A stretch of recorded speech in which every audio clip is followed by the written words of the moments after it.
بسم اللہ الرحمن الرحیم۔ السلام علیکم۔ روزانہ واقعات سننے کے لیے اس چینل کو سبسکرائب کریں۔ حضرت سیدنا عبداللہ بن سہل رحمۃ اللہ علیہ فرماتے ہیں کہ حضرت سیدنا حاتم اصم رحمۃ اللہ علیہ نے فرمایا، میں تقریباً 30 سال حضرت سیدنا شفیق بلخی رحمۃ اللہ علیہ کی صحبت بابرکت میں رہا۔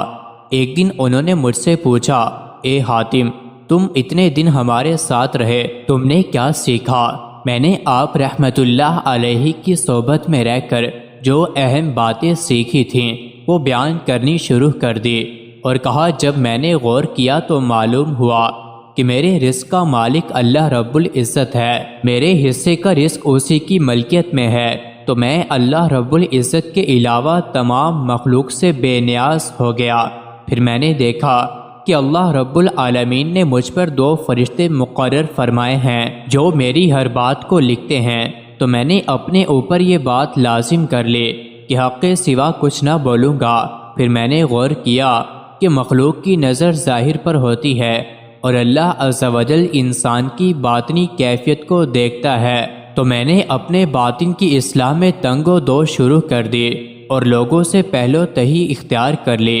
پھر جب میں نے دیکھا کہ ملک الموت علیہ السلام ہمیں اللہ رب العزت کی بارگاہ میں ضرور لے جائیں گے، تو میں نے اپنے آپ کو ان کی آمد سے پہلے ہی اللہ عز و جل کی بارگاہ میں پیش ہونے کے لیے تیار کر لیا، تاکہ ان کی آمد کے وقت میں کسی چیز کی طرف محتاج نہ ہوں۔ یہ سن کر حضرت سیدنا شفیق بلخی رحمۃ اللہ علیہ نے فرمایا، اے حاتم اصم، تمہاری کوشش بیکار نہیں گئی بلکہ تم اپنے مقصد میں کامیاب ہو گئے۔ حضرت سیدنا حاتم اصم رحمۃ اللہ علیہ فرماتے ہیں، ایک مرتبہ مجھ سے حضرت سیدنا شفیق بلخی رحمۃ اللہ تعالی علیہ نے فرمایا، لوگ 4 چیزوں کا دعویٰ تو کرتے ہیں لیکن ان کا عمل ان کے دعوے کے بالکل خلاف ہے۔ نمبر 1، لوگ دعویٰ تو یہ کرتے ہیں کہ ہم اللہ عز و جل کے غلام ہیں، مگر وہ عمل آزاد لوگوں والے کرتے ہیں۔